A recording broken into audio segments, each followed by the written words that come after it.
Let's talk about the elites.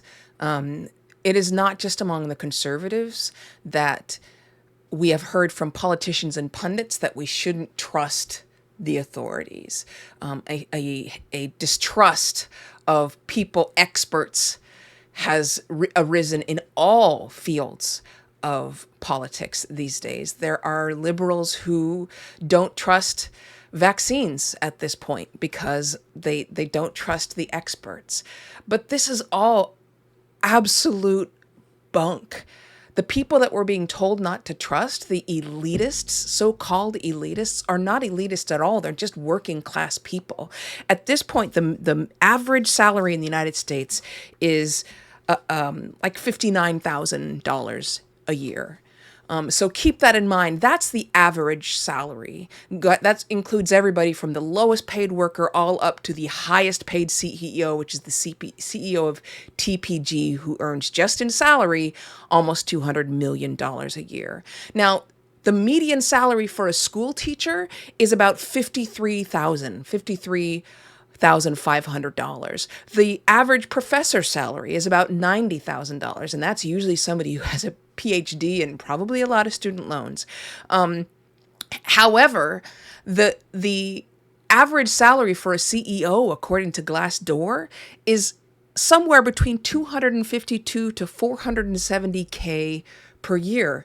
And again, that includes even people like the CEO of the Carlyle Group, who makes almost $190 million a year just in base pay. The elites are the CEOs who are draining the profits. They're draining the profits produced by their workers and pulling those profits away from their workers so that they can get more and more and more salary. How do I know this is true? It's because between 1978 and the year 2000, worker pay increased 0.07%. Between 1978, more than 2 decades, it increased 0.07%. However, CEO salary during the same time frame increased 1,205%. That's extractive.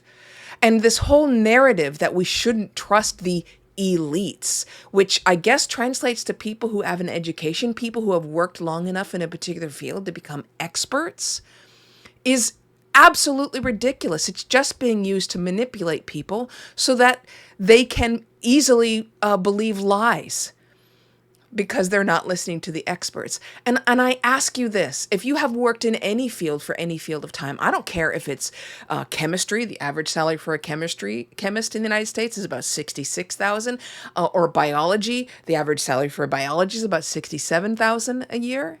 They're not making a lot of money, folks. But if you've worked in any field for any period of time and you start to develop knowledge about that field, even if it's flipping burgers at a fast food place, you start to develop knowledge about that field.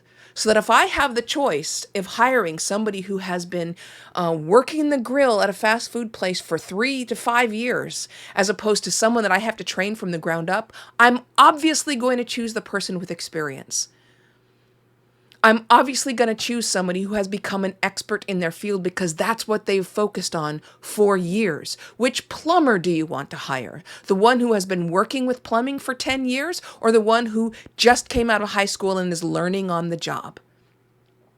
And yet we are constantly told that a quick Google search makes you more of an expert than an actual immunologist, than an actual economist.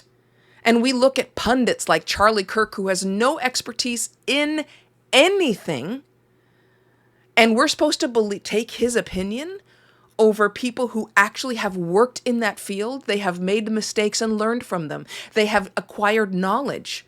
We understand this in our own lives. We understand that if someone were to come into our job and tell us how to do our job, we probably wouldn't trust them because we know what we're doing. We've been doing this for a while. And yet we're told by pundits not to believe certain people because the experts are wrong so often, and we somehow believe them. Look, I could go into all the psychological reasons why this is true, why human beings are prone to making this mistake. But what it comes down to is this. We all develop expertise when we've worked in a particular field for some time. That's called learning. And that makes us more knowledgeable about that particular area than someone who's new to the field, or somebody like a pundit who has no experience in that whatsoever. All they've done is read a couple articles. Sometimes they don't even read the whole article. I mean, there's people talking about the Bible who clearly have not read the Bible. So again, anytime people are talking about elites, I would take that with a big grain of salt.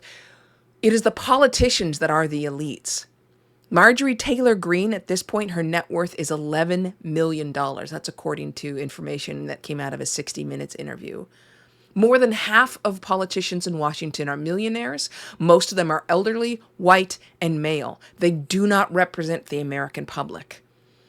The professors and scientists and teachers who are supposedly trying to trick you and manipulate you, to what end, I don't know, but these scientists and teachers are making very little money. They are working class, like the rest of us.